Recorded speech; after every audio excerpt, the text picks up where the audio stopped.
bismillahi rahmaani rahim. lii mooy tontu li Serigne Touba tontu Cheikh Mouhamadul Moustapha ci wàllu hadiya. yoolub hadiya day ñoddi murit cig texe, day yëkkati maqaamam, day yokk alalam, day guddal fanam, day tax nit ñi sopp la, day tax a jiitu sak maas, day tax a doo gis ñaari malaayka yi laj ci bàmmeel, day tax a jéggi siraat bu gaaw, day tax nga dugg àjjana te deesu la xisaab, day tax a mucc ci fitnay bàmmeel, day tax sax yi nekk ci bàmmeel duñ la lekk, ak yeneen njariñ yu dul yii. nekk na ci hadiya ba tey njariñ yoo xam ne mëneesu ko bind, làmmiñ mënu koo tudd. benn hadiya bu waay joxe 1000 junni ak ñaar la ci yiw.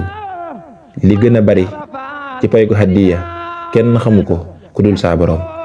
Sëriñ Saalihu Mbàkke nee na hadiya day fekk fu dara newul mu def fa dara, fekk fu dara nekk mu yokk ko, fekk fu lu bari nekk mu barkeel ko.